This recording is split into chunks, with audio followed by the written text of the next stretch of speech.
Assalamualaikum Umi Abi. Waalaikumsalam warahmatullahi wabarakatuh. Pripun kabarnya Umi Abi hari ini? Alhamdulillah semuanya sih. Alhamdulillah. Seperti janji saya kemarin ya Umi, hari ini saya ingin mewawancarai Umi Abi terkait pengambilan keputusan berdasarkan nilai-nilai kebajikan sebagai seorang pemimpin. Insya Allah ini Sudah siap Umi Abi? Insya Allah. Mungkin bisa diperkenalkan terlebih dahulu Umi Abi di sini sebagai apa? Bismillahirrahmanirrahim. Perkenalkan, nama saya Sukarti, sering dipanggilnya Umi Abi. Saya diamanai di Yayasan Ibadur Rahman sebagai kepala sekolah di sini yang memulai dengan KP dan RA. Begitu Umi. Umi, bisa dimulai ya Mi? Insya Allah. Selama ini bagaimana Anda dapat mengidentifikasi kasus-kasus yang merupakan dilema etika atau bujukan moral? Dilema etika itu kan ini Umi. Jadi bagaimana ketika saya sebagai seorang pemimpin dihadapkan dengan dua permasalahan yang sama baiknya. Jadi ketika saya mengambil yang satu dari permasalahan ini, tentunya yang satu akan saya tinggalkan walaupun keduanya itu baik.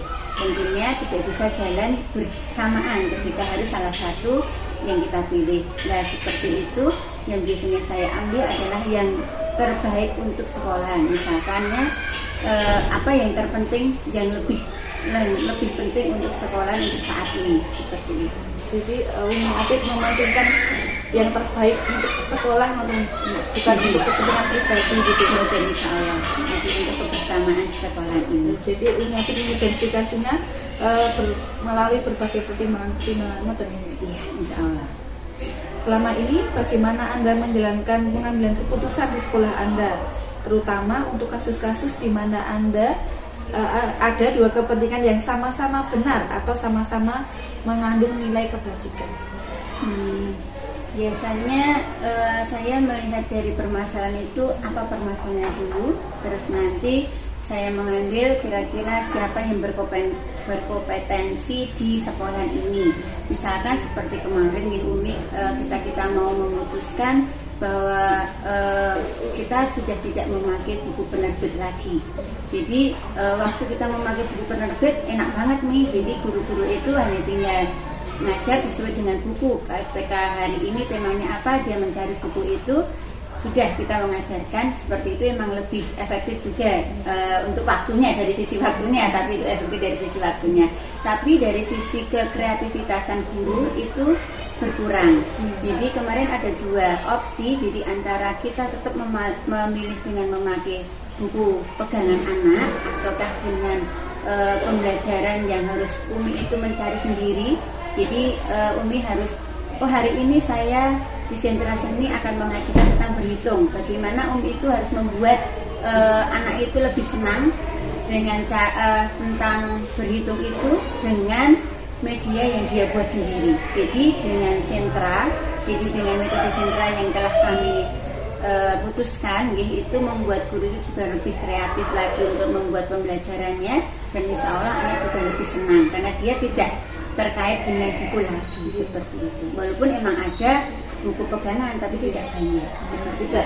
Pembelajarannya tidak terpacu pada buku teks mungkin ini. Jadi tapi itu juga tetap masih ke dalam konteks, karena kita kan belajar sambil bermain di Umi. Kalau nanti anak-anak terlalu dengan buku terus kan ya itu tadi. Jadi untuk sifat bermainnya nanti tidak berkurang.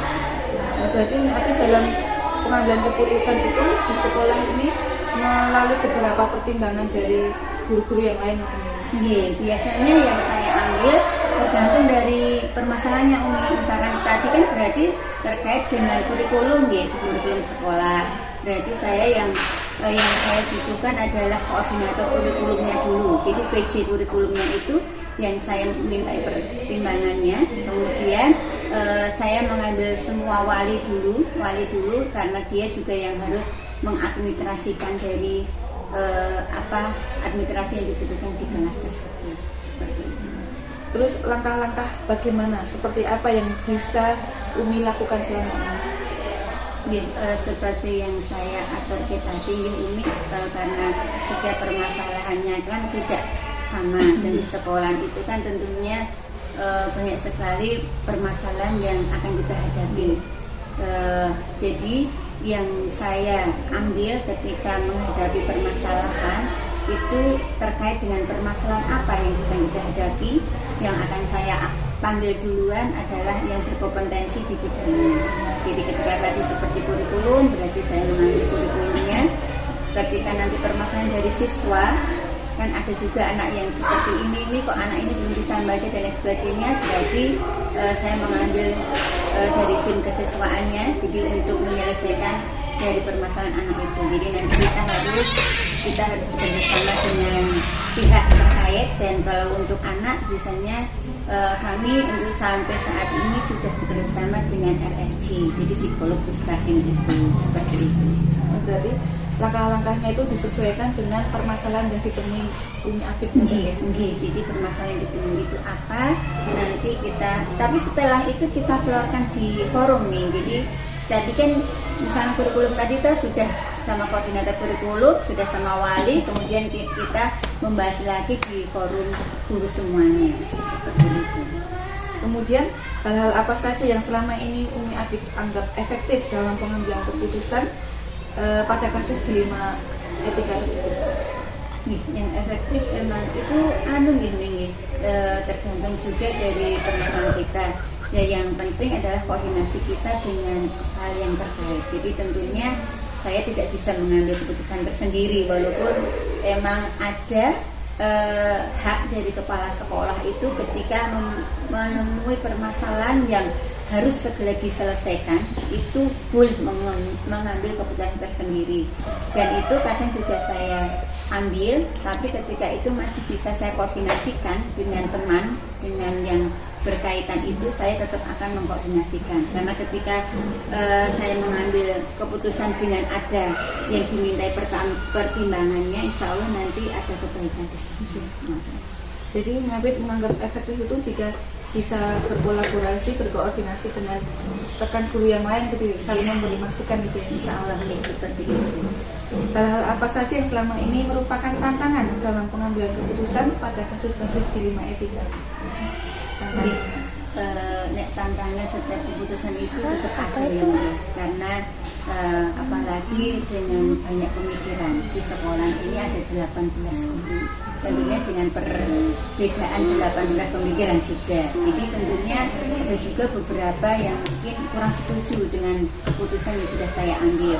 Tapi ketika emang ini sudah kita florkan di forum bersama, dan kita menjelaskan apa plus minusnya dari keputusan yang kita ambil, insya Allah ketika kita akan lega dan kita bisa menjalani bersama, nanti ada kebaikan di sana. Jadi insya Allah selama ini, walaupun juga pernah ketika yang tadi yang saya aturkan dia Umi, awalnya dulu ketika kita mengambil seperti ini ternyata waktunya cepat banget. Nah seperti itu kan tetap ada plus minusnya. Jadi semua itu ada plus minusnya, dan dari situlah kita bisa mengambil dari kebaikan yang sudah kita laksanakan. Jadi tetap pasti setiap keputusan itu ada tantangannya tersendiri gitu ya. Insya Allah, benar. Apakah Anda memiliki sebuah jadwal tertentu dalam sebuah penyelesaian kasus dilema etika, ataukah langsung menyelesaikannya di tempatnya? Itu tergantung juga Umi tentang kasusnya nih, seperti tadi kan tentang kurikulum memang itu nanti juga terjadwalkan. Jadi setiap awal semester kita evaluasi untuk kebaikan dari yang sudah kita putuskan bersama tadi. Nanti di akhir semester kita membuat lagi dan juga memutuskan untuk dari evaluasi tadi. Jadi kita mengevaluasi apa yang sudah kita laksanakan, itu sudah jadwalnya di awal semester dan di akhir untuk evaluasinya. Tapi ketika emang ada sesuatu yang harus segera, itu insidental langsung kita putuskan. Walaupun tidak dengan semua semua guru yang ada, hanya mengundang beberapa guru yang kira-kira berkompetensi di situ. Nah itulah nanti kita memutuskan di situ saja. Karena melihat ini Umi, ketika nanti hal tersebut harus segera diputuskan, tapi kita harus mengundang semuanya, itu kan akan menambah panjang waktunya juga. Karena sesuatu yang harus segera diputuskan, tidak usah harus mengambil tidak harus minta pertimbangan semuanya. Jadi karena itu kan juga kita juga punya hak di situ. Bentuk prosedurnya tadi sudah Umi jelaskan ya. Ada yang insidental, ada yang harus melalui jadwal-jadwal tertentu. Adakah seseorang atau faktor-faktor apa yang selama ini mempermudah atau membantu Umi Abid dalam pengambilan keputusan dalam kasus-kasus di lima etika? Faktor yang mempermudah dari pengambilan keputusan ini ya Umi, yang pertama tentunya yang tadi yang sudah terjadwal itu tentunya juga sangat mempermudah kita. Kemudian yang insidental tadi dengan kita yang sudah dari awal sudah memplotkan guru mana yang berkompetensi di sini, yang di sini dan di sini lah, itu nanti yang juga mempermudah kami dalam mengambil keputusan. Jadi ketika ada permasalahan di kurikulum kita mengambil PJ kurikulumnya, ketika nanti ada permasalahan di siswanya kita ngambil dari PJ kesiswaan, ketika nanti ada permasalahan dari koordinator Al-Qurannya itu nanti kita ngambil dari koordinatornya. Ya, seperti itu yang sangat mudah kerja kami. Jadi disesuaikan dengan permasalahannya, terus pihak-pihak terkait gitu ya. Iya. Dari semua hal yang telah disampaikan Umi Abid tadi, pembelajaran apa yang dapat Anda petik dari pengalaman Anda mengambil keputusan di lima etika? Tentunya ketika mengambil keputusan itu yang pertama kita harus mengedepankan kepentingan sekolah ya, untuk kemajuan dan untuk kebaikan anak-anak di sekolah kita. Dan tentunya itu tidak bisa kita ambil sendiri, seperti tadi yang selama ini sudah kita laksanakan adalah tentang komunikasi. Jadi ketika komunikasi itu kita baik dengan guru baik, dengan wali murid baik, tentunya nanti kita akan mendapatkan kebaikan. Jadi seperti kasus dengan anak, tentunya kita tidak bisa memutuskan sendiri, kita harus dengan wali murid juga hubungan baik dengan wali murid, juga dengan masyarakat, seperti itu. Jadi pada intinya semua permasalahan insya Allah bisa diselesaikan dengan baik ketika komunikasi kita itu baik dan kita mengenyampingkan dari keislaman kita sendiri ya. Mungkin seperti itu yang sudah kami lakukan. Terima kasih Umi Abid sudah membagi pengalamannya dalam mengambil keputusan sebagai seorang pemimpin ini. Mohon maaf sudah mengganggu waktunya Mi. Sehat saja Mi. Jazakallah khair. Semoga juga diperlancar ya Mi ya untuk tugasnya juga. Dan mohon doanya untuk kami. Semoga kami juga tambah semangat di sekolah ini. Assalamualaikum warahmatullahi wabarakatuh. Waalaikumsalam warahmatullahi wabarakatuh.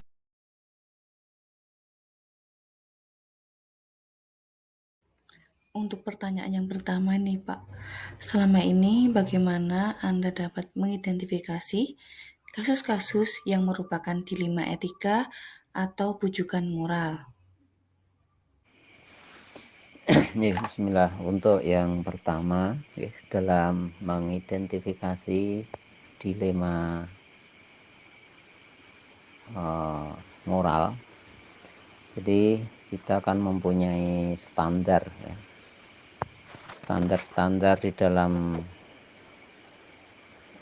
aturan-aturan agama, kemudian juga ada standar-standar etika sosial, etika moral, kemudian juga ada standar secara hukum.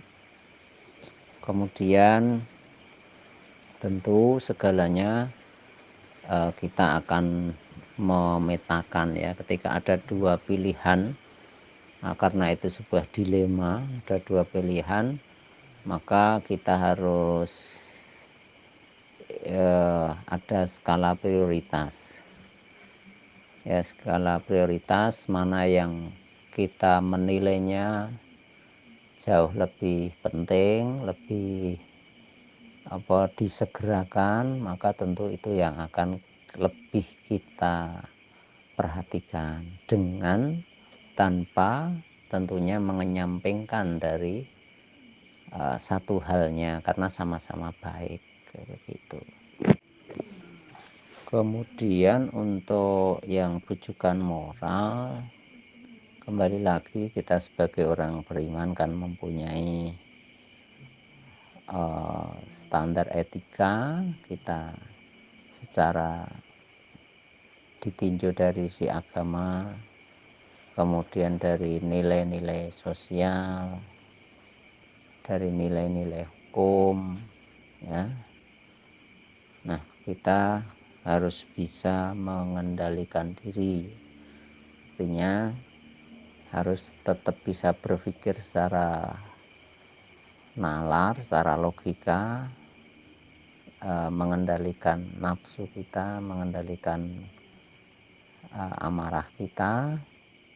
Kita harus tetap berpikir logis dan mengambil tentunya yang baik dan berusaha semampu mungkin untuk ini hal-hal yang buruk itu kita uh, kendalikan begitu. Selama ini, bagaimana Anda menjalankan pengambilan keputusan di sekolah Anda, terutama untuk kasus-kasus di mana ada dua kepentingan yang sama-sama benar atau sama-sama mengandung nilai kebajikan? Untuk pengambilan keputusan yang ini ada dua pilihan, sama-sama baik, sama-sama benar. Jadi pilihan pertama, kita akan berusaha mengakomodir dari dua hal tersebut. Artinya membuat sebuah kebijakan di mana dua-duanya itu tidak ada yang ditinggalkan. Bahkan kalau bisa satu dengan yang lain itu bisa saling mendukung, saling menguatkan. Semuanya kita ambil, kita akomodir semua kepentingan karena sama baiknya. Langkah-langkah atau prosedur seperti apa yang biasa Anda lakukan selama ini? Langkah-langkah yang kita tempuh, yang biasa kita lakukan adalah kita identifikasi dahulu segala permasalahan. Kemudian kita kumpulkan data-data yang ada, data-data yang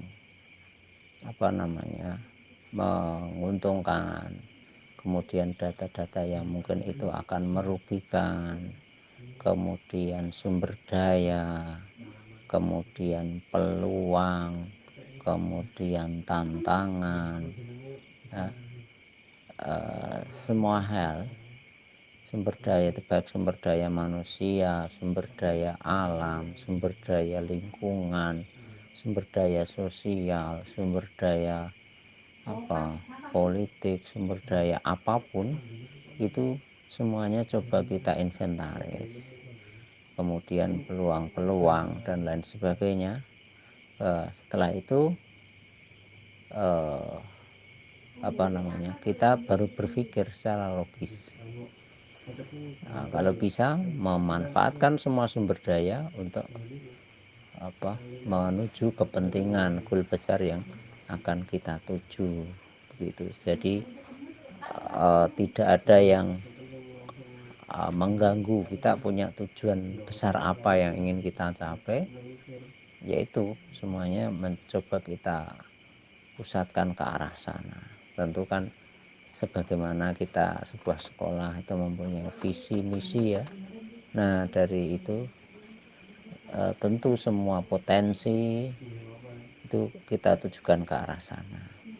Nah tentu tidak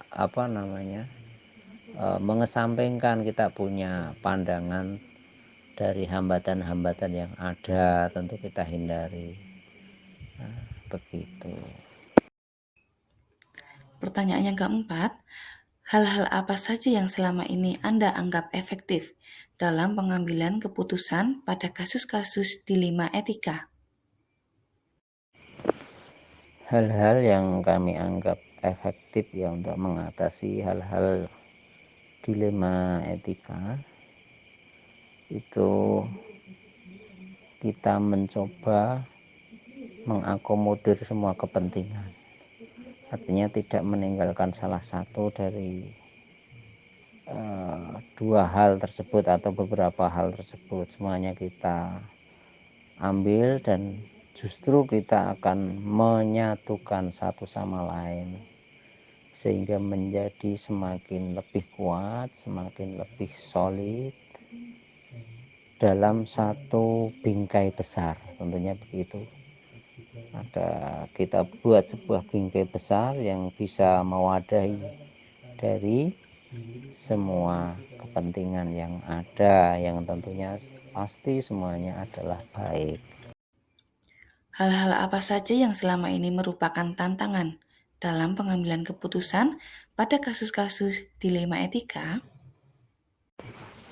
Dalam menyelesaikan sebuah dilema etika, tentu akan lebih baik ketika kita tidak langsung menjustis, tidak langsung memberikan sebuah keputusan. Segala sesuatu akan lebih baik jika secara proseduralnya itu ada aturan, ya, ada tahapan-tahapan yang akan kita buat begitu, ya, dari mengenali permasalahan, kemudian mengidentifikasi, ya, dan mengenali tantangan, bagaimana bisa mengakomodir semua kepentingan, sehingga baru kita akan sampai pada sebuah keputusan, pada sebuah kebijakan.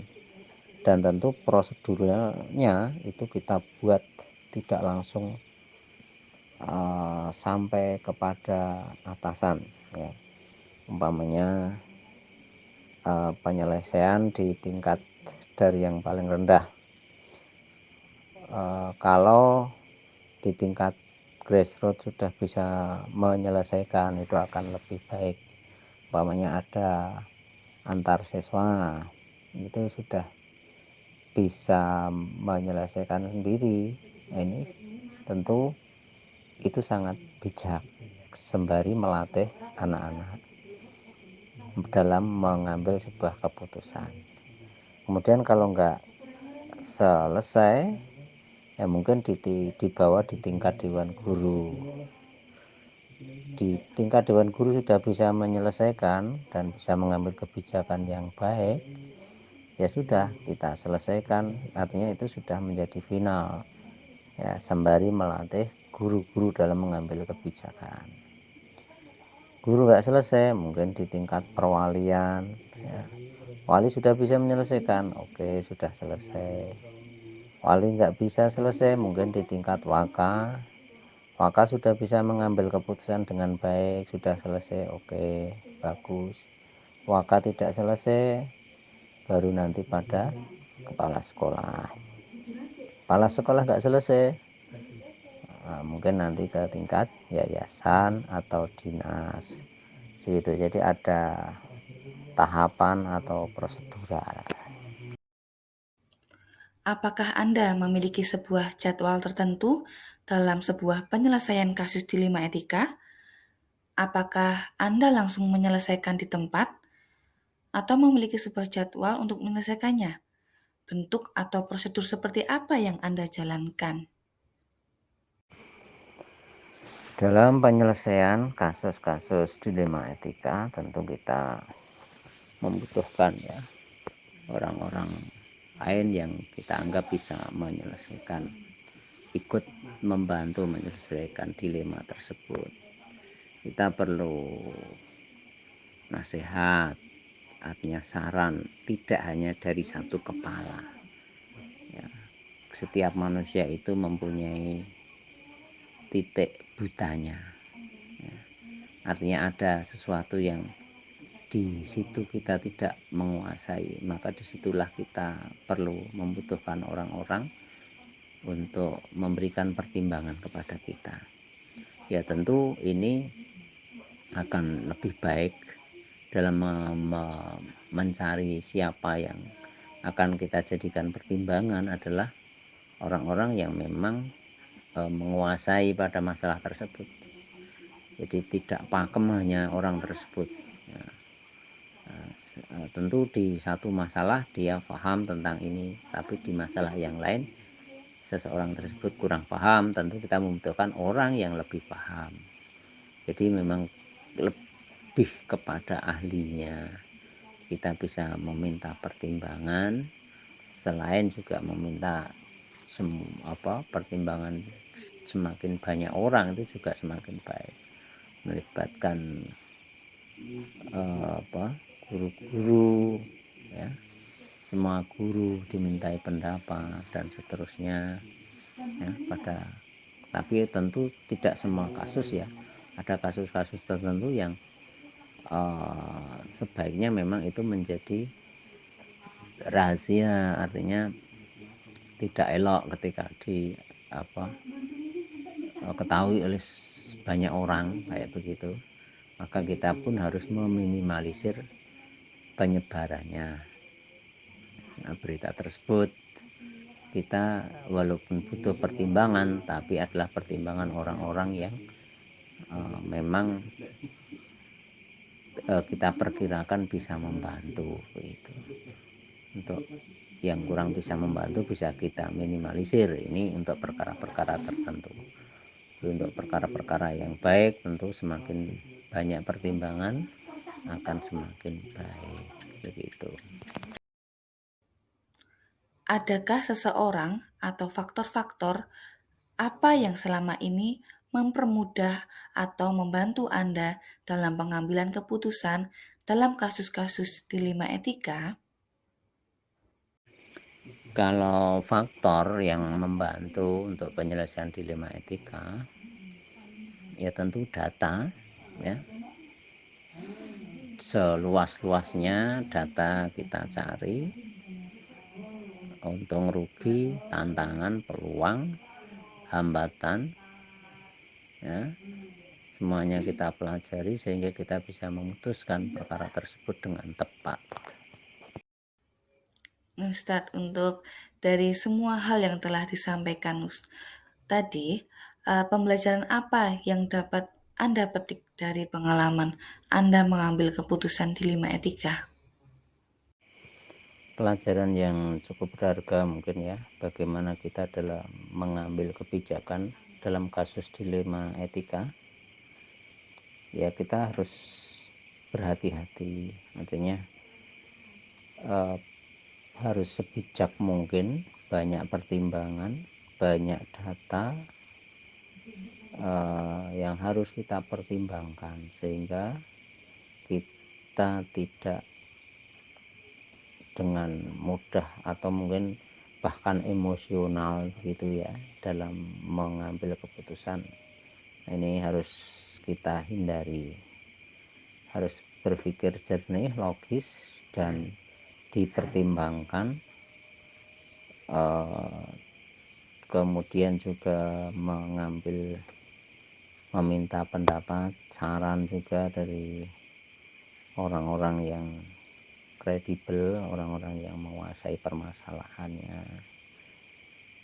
sehingga kita tidak salah dalam mengambil sebuah kebijakan.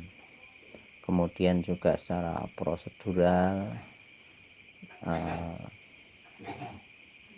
jadwal dan lain sebagainya, kita sebaiknya membuat tatanan tersebut sehingga semakin meminimalisir kita terjatuh dalam pengambilan keputusan yang kurang tepat.